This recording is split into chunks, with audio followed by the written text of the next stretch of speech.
Hola, ¿qué tal? ¿Cómo están? Bienvenidos al episodio 6 de su podcast de la USPAE. Otra vez, Miguel, aquí por favor te comprometo ante las cámaras que podamos hacer el reel de por qué le pusimos a nuestro podcast como le pusimos. Todavía no lo quiero decir hasta que salga el reel. Pero bueno, bienvenidos, aquí les presento, pues ya empezamos con Miguel, que está aquí, un estudiante de doctorado y ahora está trabajando con nosotros en los temas de divulgación y de investigación. Está conmigo también Oscar, que ya lo conocen, ha estado con nosotros en estos episodios también.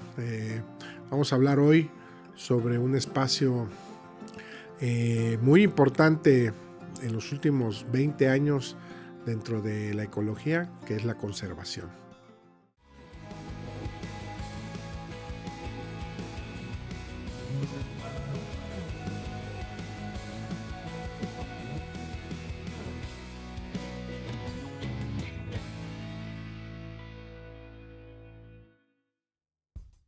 Dentro de la USPAE hacemos muchos tipos de proyectos y dentro de esos proyectos hacemos también conservación.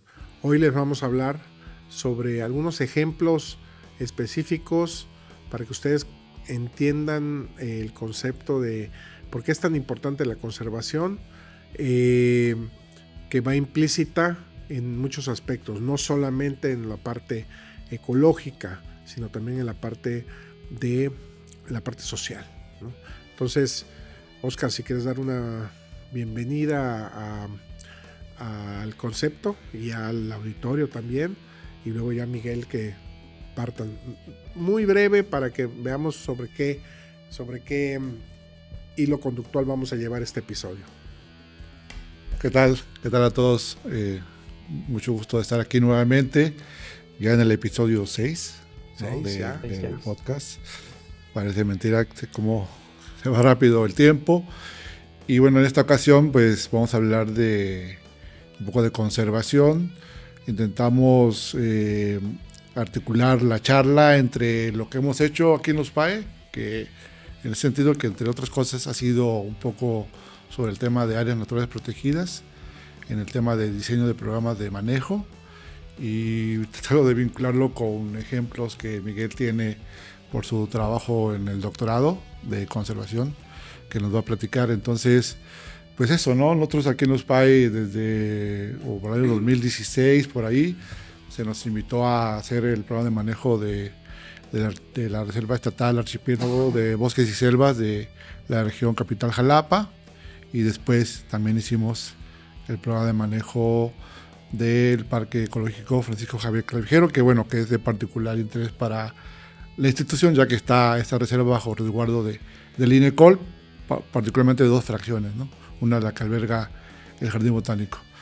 Pues el tema son áreas naturales protegidas, ¿no? O sea, comentarles a ustedes que en México la estrategia de conservación basada en áreas protegidas es la estrategia más consolidada, porque tiene todo un marco legal alrededor de ella y toda unos recursos que el gobierno ha destinado particularmente desde principios de este milenio, ¿no? Entonces, las áreas protegidas son el instrumento más importante que tenemos en conservación, sin delimitar otras estrategias que son muy, muy buenas, ¿no? Pero creo que las áreas protegidas son claves para la conservación de la biodiversidad mexicana. Y que también es muy importante mencionarlo, que el INECOL es pionero en las áreas naturales protegidas.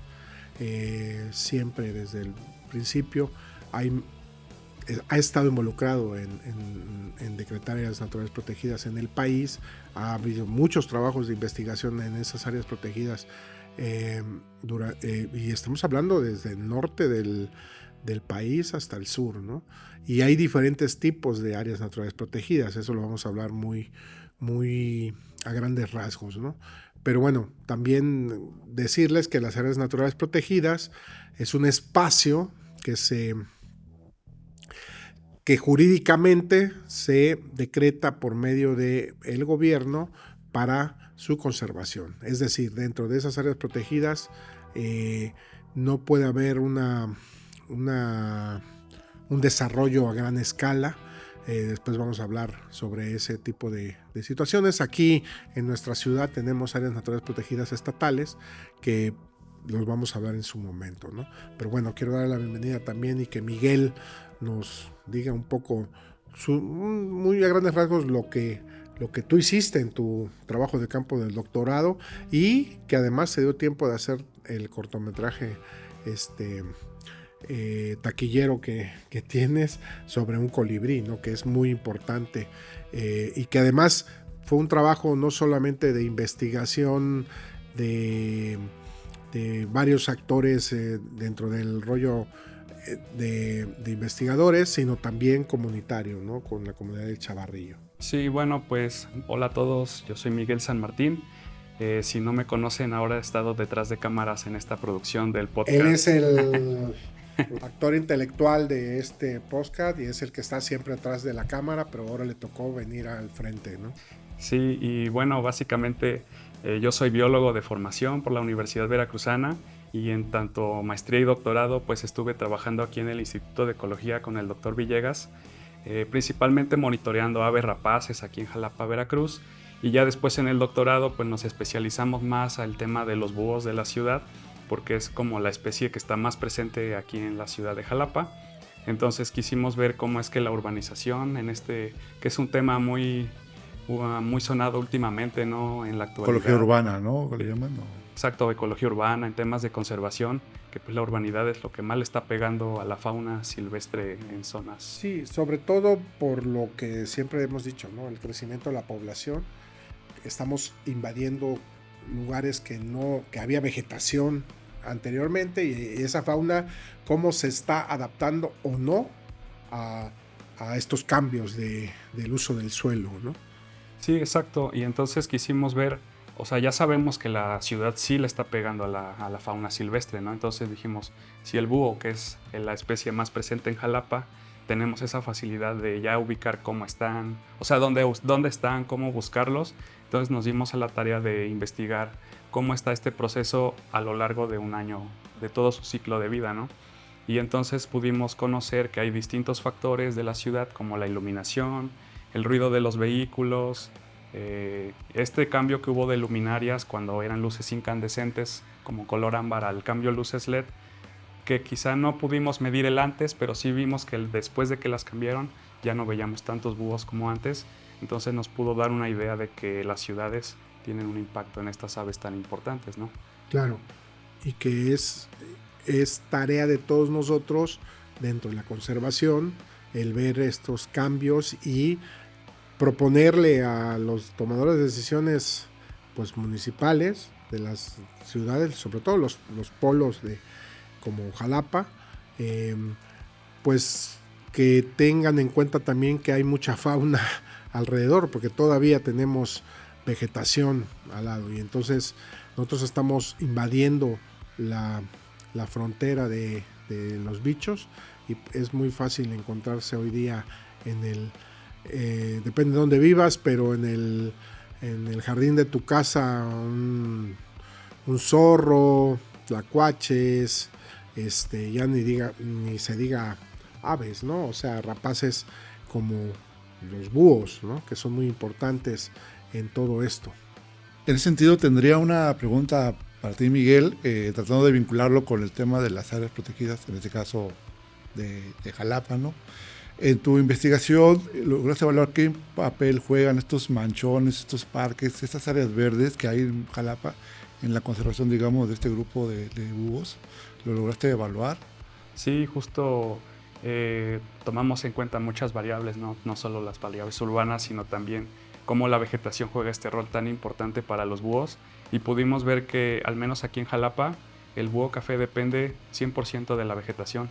Entonces, cambia su comportamiento dependiendo si están buscando pareja, si ya están con pollos o si están apenas en un ciclo nada más buscando recursos. Y podemos ver que los búhos pueden estar en sitios con hasta el 2% de vegetación, con tal de sobrevivir en estos ambientes 2% tan perturbados. de vegetación. Así es.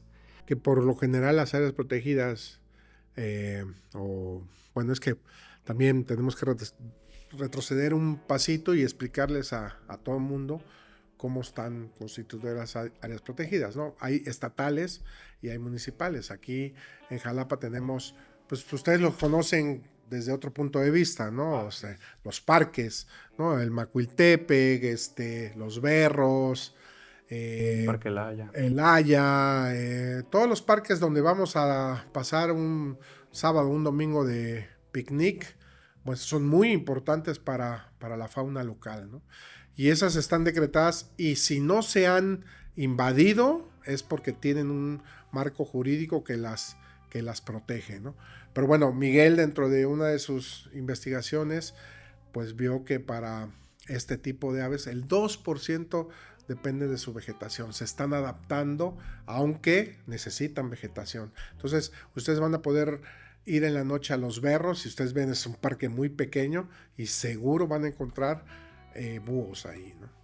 Entonces, sí están siendo útiles estas áreas, aparte de ser un pulmón para la ciudad, también para refugio de la fauna, ¿no? Pero Oscar, si quieres, pues dinos más o menos a grandes rasgos las áreas naturales protegidas, ¿no? ¿Por qué hay reservas de la biosfera, áreas naturales protegidas estatales, municipales, etcétera, ¿no? Bueno, tal vez porque obedece a un esfuerzo de la humanidad, me parece, por tratar de revertir la crisis ambiental con la cual actualmente afrontamos y que nos ha puesto en jaque, digamos, la propia supervivencia humana, ¿no? Entonces, desde la cumbre del Río del 92, ahí ya se empezaron a hacer los primeros esfuerzos a una escala global, ¿no? Y desde ahí salió el convenio para la conservación de la biodiversidad, y a partir de ahí es un convenio que firman muchos países, la mayoría de los países del mundo, y año con año se reúnen para establecer compromisos enfocados tanto para la biodiversidad como otros problemas como puede ser cambio climático, ¿no? Con, por ejemplo, la cumbre el acuerdo de Kioto, ese es uno de ellos. Y entonces, en el tema de conservación de biodiversidad, lo que siempre ha estado más presente ha sido buscar estrategias de conservación con base a espacios protegidos o áreas protegidas, ¿no? Entonces, en ese sentido, en las últimas reuniones del acuerdo, pues han establecido metas para el 2030, ¿no? La que está vigente establece que cada país debe asegurarse de proteger al menos el 30% de su territorio terrestre y marino en un área protegida, ¿no? Entonces, a partir de ahí podemos tomarlo como perspectiva para ubicar en dónde está México con respecto a ese cumplimiento, ¿no? de ese acuerdo a escala global. Y bueno, comentarles que, bueno, pues al día de hoy hay cerca de, por aquí tengo el dato, bueno, hay 232 áreas protegidas federales decretadas. Esto representa en territorio un porcentaje del 12% en porción terrestre y el 23% en temas marinos, ¿no? Si se dan cuenta, para el tema terrestre, pues nos estamos muy lejos de cumplir la meta a 2030 porque nos falta un chorro. Estamos mejor en temas marinos, pero se me hace una meta que está muy lejos de alcanzarse, sobre todo porque cada vez hay menos condiciones, ¿no? socioeconómicas en el país para establecer una área protegida. Recordarles que la mayor parte de las áreas protegidas se decretaron en el siglo XX a principios, ¿no? Por ahí de la sexenio del general Lázaro Cárdenas del Río, él sí estableció la mayor parte de los parques nacionales que actualmente conocemos, incluyendo nuestro Pico de Orizaba y el Cofre de Perote. Ellos se fueron decretados en esa periodo de tiempo donde se crearon la mayor parte de parques nacionales, y a partir de ahí cada vez es más difícil el decreto. ¿Por qué? Pues porque decretar una área protegida es ya no hacer nada, ningún tipo de uso comercial o productivo, y es enfocado a la conservación de la naturaleza, y cada vez hay menos áreas que tengan esas características. Todo es todo un reto, ¿no? Así viendo los números fríos, es todo un reto para México conseguir ese porcentaje del 30%. No sé si lo vamos a lograr, pero yo creo que sería importante, pues, a todos nos toca poner nuestra parte para poder lograrlo. Sí, sobre todo lo que siempre he dicho, cuando se decretaron, estamos hablando de hace 100 años. Aquí tengo el dato, el primer parque nacional protegida fue el Recinto de los Leones, fue decretado en 1917 en el sexenio del general Venustiano Carranza, ¿no? Ahí pegado a la Ciudad de México, ¿no? Así es. Que por cierto no tiene nada de desiertos ni tampoco hay leones, pero bueno, el nombre así quedó y bueno, es un pulmón de la Ciudad de México. Pero bueno, el crecimiento de la población es el principal factor. Por eso ahora las áreas naturales protegidas de última creación, que estoy hablando de hace 30 años para acá, tienen su plan de manejo. Dentro de su plan de manejo, las comunidades que están inmersas dentro de esas áreas protegidas, pues pueden hacer uso de esos recursos bajo ciertos criterios, pero nadie más puede desarrollar cosas ahí.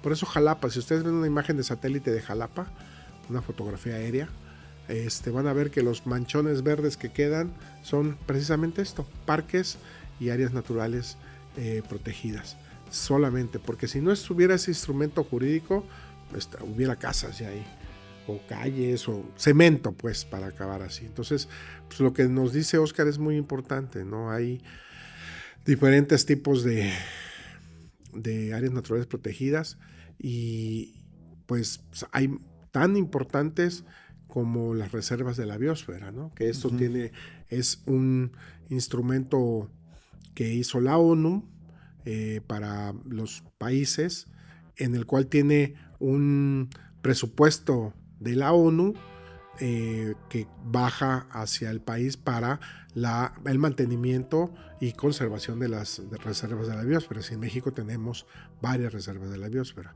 Ahora, ¿por qué en el mar tenemos 23% y en tierra tenemos el 12%? Por lo mismo, porque en el mar no hay gente viviendo. Exacto. Entonces es muy fácil decir, pues sí, de aquí a acá voy a conservarlo, ¿no? Porque no hay eso. Sin embargo, sí se enfrentan con una problemática, ¿no? Una problemática de los pescadores, porque de ahí viven, etcétera, etcétera, etcétera. O sea, es más complejo de lo que se escucha. Así es. Entonces, y todo eso bajo un marco legal. O sea, hay un tema de legalidad, o sea, de leyes que te amparan a esto.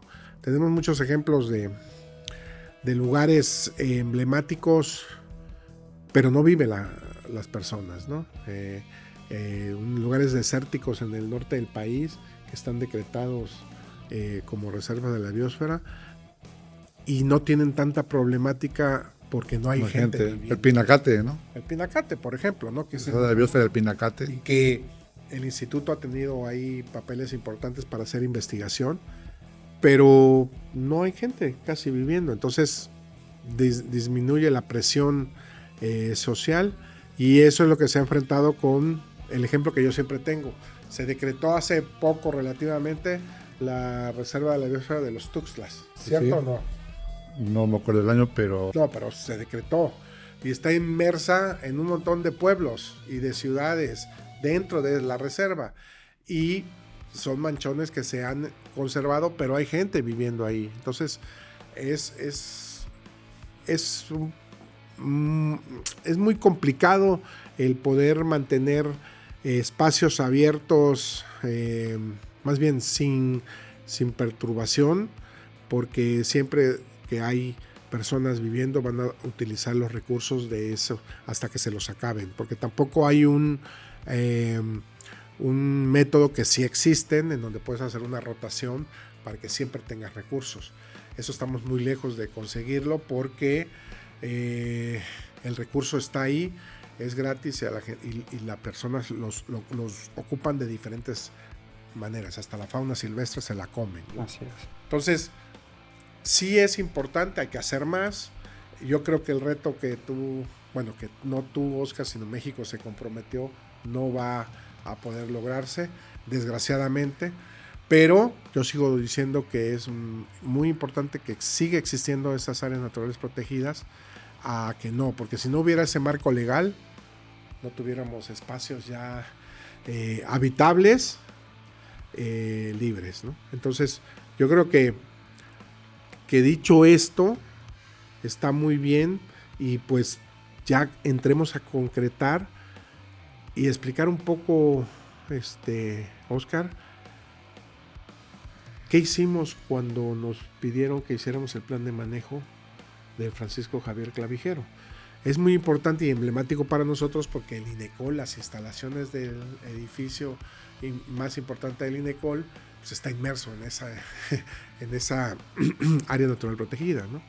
De hecho, aunque bien dice Oscar que la tenemos ahí resguardada, pero en realidad es de estatal, pero que tiene digamos nosotros, un buffer de vegetación que sirve para investigación, pero también para los que quieran pasar un día bajo la copa de los árboles, o que se vayan a correr o a caminar.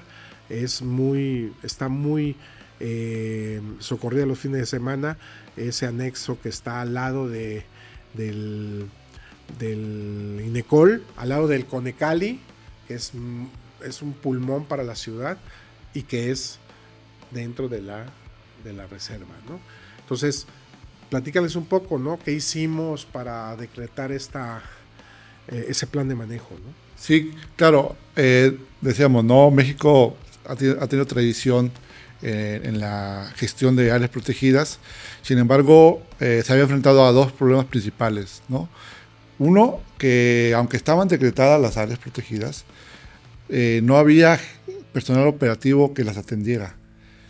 Por eso en los 90 llegaron a llamárseles áreas de papel, o reservas de papel, porque estaban en el decreto, pero no había nada, no había un recurso humano que estuviera ahí trabajando directamente, ¿no? Entonces, con el impulso que se le dio al sistema de áreas protegidas en el 2000, con la asignación de recursos humanos, materiales, equipo, ya las reservas por lo menos tenían una plantilla básica de operación que se dedicaba a gestionar tanto con los habitantes que estaban ahí dentro como con actores que tenían injerencia en el territorio para poder conservar las áreas protegidas.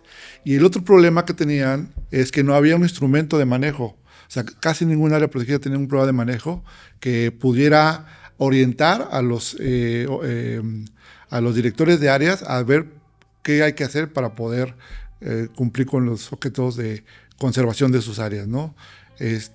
Bueno, un programa de manejo es como una receta para los que están encargados de estos espacios, donde ellos se guían para ver qué acciones hay que hacer, qué programas de reforestación, de restauración. ¿Qué pueden hacer las comunidades que están inmersas? Exacto, la promoción de actividades sustentables, ¿no? Que no se trataba de que sacáramos a todas las gentes que viven dentro de los parques o áreas protegidas, porque no era el caso, sino porque eran los legítimos dueños de esas tierras. Entonces era más bien cómo ayudarlos a que usaran sus recursos de manera sustentable, que permitiera por un lado la conservación de la biodiversidad y por el otro lado pues desarrollarse económicamente, ¿no?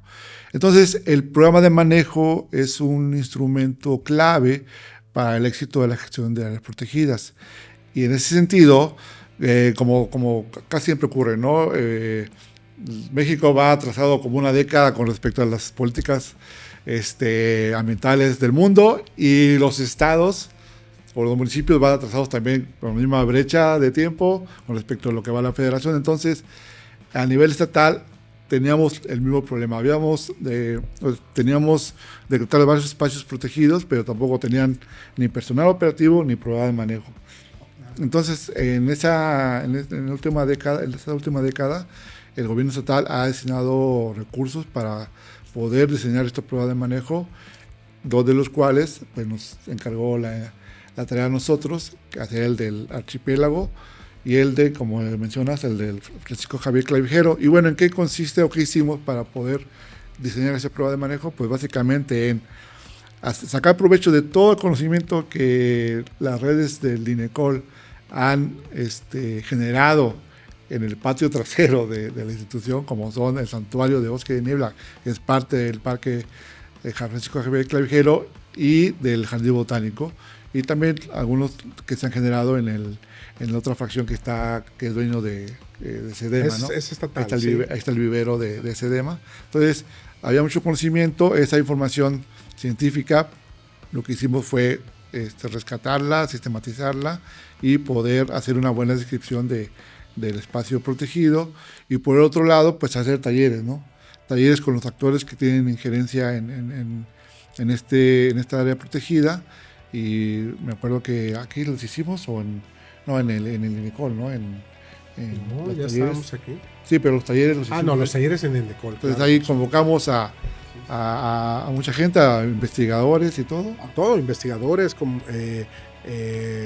la comunidad local, ONGs, tomadores de decisiones, todos involucrados en el plan de manejo, porque es muy importante que sean todos esos actores los que opinen, porque al final del día estamos inmersos nosotros adentro de... Y son usuarios, ¿no? Y son usuarios del espacio, ¿no? Entonces, se hizo el diagnóstico de la problemática, se propusieron soluciones, ¿no? Acciones de manejo, y quedaron establecidos ahí en un programa de manejo que ahí está.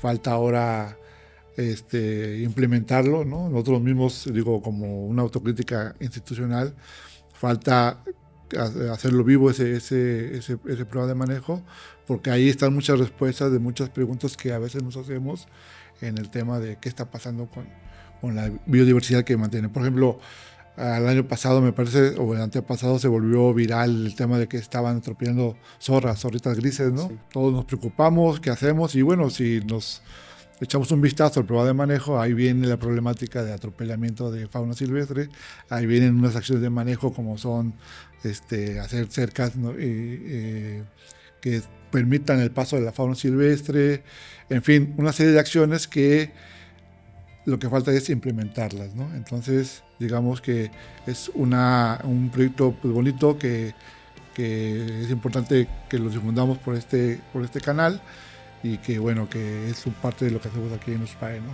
Sí, y que también es cierto lo que dice Oscar, pero que también no es totalmente así, ¿no? Sí, el INECOL sí se ha tomado la tarea de seguir esa receta dentro de lo que nos toca, ¿no? Porque muchas de las cosas les toca al gobierno del estado implementarlas, y a nosotros nos toca qué podemos hacer y qué no podemos hacer dentro de esas instalaciones, aunque técnicamente por eso digo que está anexada el Bosque de Niebla al INECOL, pues hay muchas cosas que no podemos hacer porque está dentro del plan de manejo, ¿no?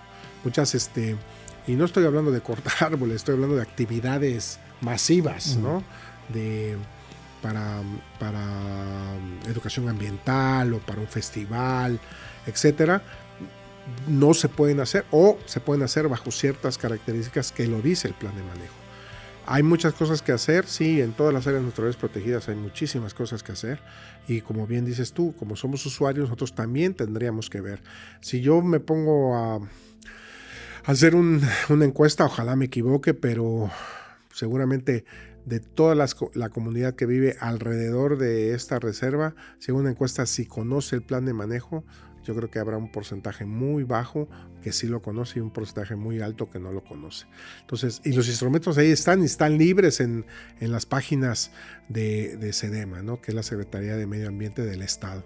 Entonces, falta mucho que hacer en la implementación, pero el marco jurídico legal está ahí y existe. Y creo que, normalmente cuando se hacen estos planes de manejo, sea del área natural que sea, siempre se somete al escrutinio público, ¿no? O sea, que consulta pública, de que la gente se involucre antes de tener este plan ya hecho, en definir aspectos, ¿no? Porque muchas veces la gente sabe que tienen un parque ahí natural, pero rara vez se involucran en estas actividades. Y creo que ahí es no solo que los biólogos o los especialistas se involucren en proponer todo esto, sino que la gente también tome acciones para que al final este plan también se englobe a ellos que ahí están viviendo en estos lugares, ¿no? Sí, claro, y las actividades que tienen, ¿no? Hay muchos ejemplos que yo ahorita me puedo recordar, pero nos tardaríamos mucho en este programa. Yo me acuerdo mucho de la reserva del Triunfo, ¿no? Donde la zona de amortiguación, como se le llama, en este plan de manejo, pues es café de sol, de sombra y no café de sol. Es una actividad que aprovechan las comunidades, pero que mantienen cierta estructura de vegetación. Y así, ¿no? Podríamos irnos en muchos aspectos, pero ahora yo quiero que vayamos a otra parte, que es el rollo comunitario, ¿no? Porque también dentro de las áreas naturales protegidas hay áreas naturales que se les llama privadas de conservación, que son áreas donde un grupo de ejidatarios se ponen de acuerdo para que esa área sea decretada como un área privada de conservación y no se puede hacer gran cosa más que lo que diga el plan de manejo. Y ahí, Miguel, explícanos por favor cómo fue tu involucramiento. Ya después tendremos un programa para el cortometraje solamente, ¿no? Pero ahorita, ¿cuál fue tu tarea más fuerte con la comunidad para decirles, oigan, tienen aquí un bicho, un ave que solamente en esta región existe en el mundo y es muy importante? ¿A qué te enfrentaste? Y sobre todo, ¿qué lograste con ellos? Sí, bueno, para darles contexto, nosotros producimos un documental llamado Alas de Esperanza, en donde grabamos al colibrí tijereta mexicano, que es una especie que está en peligro de extinción, que vive aquí en Veracruz y en Yucatán. Entonces, este proyecto ya llevábamos como 1 año y medio trabajándolo, grabando al colibrí, y junto con este proceso de documentar a la especie, nos enteramos que un grupo de gente en Chavarrillo creó una reserva para proteger a este colibrí y otra fauna que hay muy importante en la región. Entonces, cuando nosotros nos acercamos a ellos, ya la reserva ya estaba decretada. Entonces, lo que sucedió fue que el dueño del predio, que se llama Don Erasmo, él sabía que en su terreno había pues muchas aves, porque ya desde hace muchos años iba gente de Pronatura a hacer monitoreos, también biólogos de la Universidad Veracruzana. Y fue cuando uno de ellos le dijo al señor, oiga, es que este colibrí está en peligro de extinción y lo tiene aquí en su predio. Entonces, con Pronatura, ellos les ayudaron a decretarlo como un área privada de conservación. Y esta área fue decretada por 15 años para proteger a este colibrí. Entonces, ya cuando nosotros nos involucramos, pues empezamos a documentar qué actividades se están haciendo para proteger a la especie. Que en la película pues se ven ahí que ponen señaléticas, porque mucha gente... O sea, no sabía ni siquiera que era una reserva, porque ibas al terreno y no había ni una cerca, no había nada delimitado. Iban de hecho hasta tirar animales muertos a este lugar, o la fruta que ya no les servía de limón, ahí la iban a tirar. Entonces, pues la gente se empezó ahí como a organizar, que pues todo fueron ellos realmente. Nosotros no dijimos hagan esto, hagan aquello, sino solamente fuimos documentando toda esta actividad que estaban ya haciendo desde hace varios años. Entonces pusieron señaléticas, con ayuda de las escuelas locales también fueron a plantar una especie que se llama berenjena silvestre, que es la única planta que usa este colibrí para poner sus nidos. Y también una fundación de Inglaterra por ahí donó pues dinero para que también ya puedan cercar este terreno, que es de 2 hectáreas, porque pues hasta la fecha todavía parece un terreno baldío, ¿no? Entonces son actividades que poco a poco van complementando todo este proceso para que pues un área quizá privada tiene más retos para que se pueda proteger. Pero si lo tomamos en perspectiva, para mí es de más valor que la comunidad, los ejidatarios en este caso, don Erasmo, tomara la iniciativa y dijera, pues en mi terreno quiero que se haga esto, y se juntó con la comunidad y de ahí emanó lo que es un área natural privada, ¿no? Para la conservación, y eso está ayudando mucho. Las demás fueron decretos, obviamente con un estudio previo y a una escala mucho mayor, pero no hay gente involucrada, o por lo menos en ese tiempo que se decretaron no lo había. Ahora sí, porque se ha expandido la mancha urbana, pero aquí fue al revés. Aquí tenemos este espacio, es muy importante para la fauna. Hay un colibrí que solamente está presente aquí y en Yucatán, en el mundo. Entonces tomaron esa iniciativa y se juntó Pronatura, que es una ONG reconocida a nivel nacional y que tiene mucha presencia aquí en la región, la Universidad Veracruzana y el INECOL con Fernando González y contigo, ¿no? Entonces te digo, después vamos a hablar a fondo sobre tu cortometraje que se hizo y que, por cierto, está siendo muy taquillero en varios festivales, inclusive aquí en el estado. Tiene en todos los lugares de Veracruz, está proyectándose. Y es un buen ejemplo que nos dices, ¿no? Cómo tú empezaste a documentar todo desde cero y que es muy importante para que sirva como ejemplo para otros sitios, no solo de Veracruz, sino del país, ¿no? Y además a nivel internacional también, porque eso es lo ideal, ¿no? Que los especialistas, los biólogos, los especialistas, los tomadores de decisiones y la comunidad estén unidas en ese objetivo de crear una reserva, ¿no? Un área de conservación privada. Y este es un ejemplo buenísimo. Y lo tenemos aquí, ¿a cuánto? 25 minutos. Media hora de Jalapa. Así es. En el municipio de Emiliano Zapata. Y que es un rinconcito cerca de Jalapa donde puedes ir a ver naturaleza muy cerca y muchos bichos en ese sentido, ¿no? Tan solo en este pueblo se han documentado más de 230 especies de aves. Entonces, o sea, te da una idea de la riqueza que tiene este lugar, claro, en la cual pues ya un grupo de personas se organizaron y establecieron un pequeño espacio, pero que sirve de refugio para muchas aves. Claro, de pequeños espacios, si tuviéramos muchos pequeños espacios, ya hubiéramos contado, claro, más de tu 12%. De poco a poquito ir alcanzando esta meta, ¿no? Que ahorita parece inalcanzable, pero creo que con estos esfuerzos de la sociedad podemos tener esperanza de que lo logremos, ¿no? Y hay que hacerlo, porque si no, podemos... ¿Qué le vamos a dejar a las generaciones que vienen en camino, ¿no?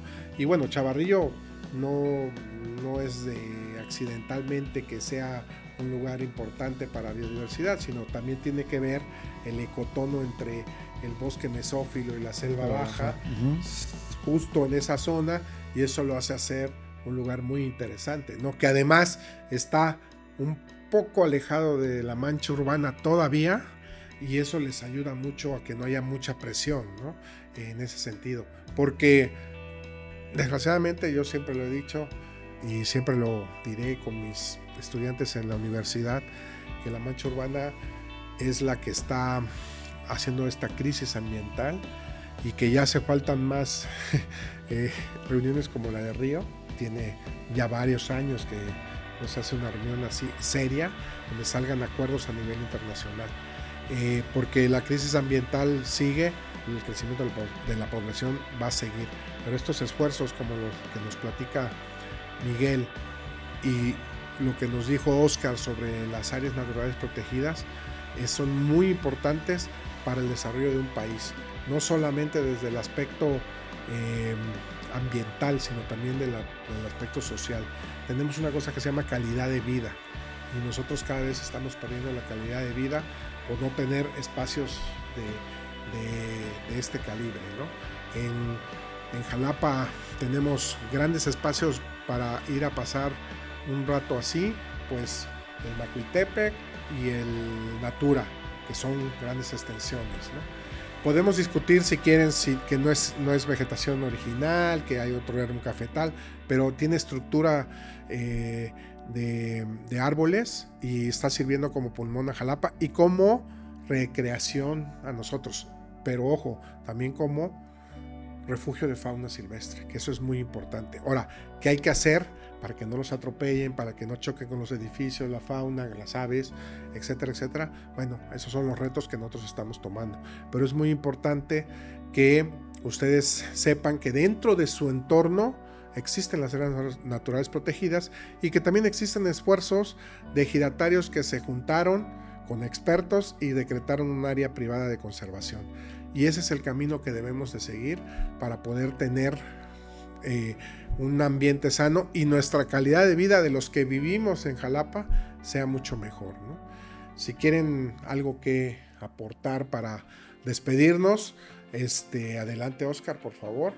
Pues nada, nuevamente invitarlos a que si tienen algún proyecto o de conservación o una inquietud sobre destinar un área como la de Chavarrillo para conservar una especie de fauna o de flora, pues aquí en los PAE les podemos ayudar a elaborar ese tipo de documentos que son necesarios para que sean decretados como espacios protegidos, ¿no? Y aquí con gusto los atendemos. Gracias, Oscar. Miguel, por favor. Sí, invitar a la gente a que se sumen a acciones de conservación en las áreas naturales de su comunidad. Aunque aún no estén protegidas, creo que todos tienen la posibilidad de establecer reservas donde sea, y aquí pues tienen a los expertos que les pueden ayudar con esto. Y también por ahí hay una preguntita en redes sociales en el video anterior, que pues la voy a leer de una vez antes de acabar. Bueno, sí, ya se adelantó Miguel porque eso era como cerrábamos y todo, pero bueno, así somos los shows en vivo, ¿no? Por favor, hagan preguntas. Ya hubo una pregunta, ya Miguel me va a atacar con esa pregunta, pero por favor, adelante. Aunque no tengan un servicio, no requieran un servicio, pregunten a nivel general, de sus inquietudes, de su día a día en el que viven, ¿no? Entonces, Miguel, por favor, adelante, ¿no? Bueno, pregunta Beto Bielma si también aceptan a personas de posgrado para realizar servicio social en la USPAE, o que en algunos lugares le llaman ayudantías o retribución social que pide la CECITI, o estancias de investigación. Sí, la USPAE, dentro de todo lo que hace, también hace investigación y también formación de recursos humanos. Formación de recursos humanos tenemos estudiantes de licenciatura, de maestría y doctorado. Miguel es un ejemplo de eso en cuanto a maestría y luego el doctorado. Y por supuesto que sí, serías bienvenido en el área que más te conviene, que creo que es SIC, el que él preguntaba. Fue el video de SIC, así es. En el video de SIC. Y por supuesto que sí, son bienvenidos a hacer su estancia profesional, su servicio social, su ayudantía, como su posgrado lo pida. Son las puertas abiertas, estarían involucrados en proyectos que tenemos activos, y por supuesto que sí, aquí está abierto también para la formación de recursos humanos, ¿no? Entonces, por hoy ha sido todo. Por favor, como todo el mundo dice, denle like a los videos.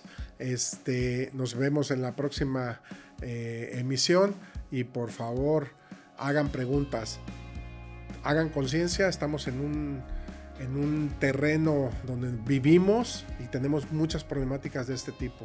Hagan las preguntas que quieran, y aquí estamos para contestar. Muchas gracias por todo y nos vemos en el próximo capítulo. Nos vemos. Saludos. Gracias.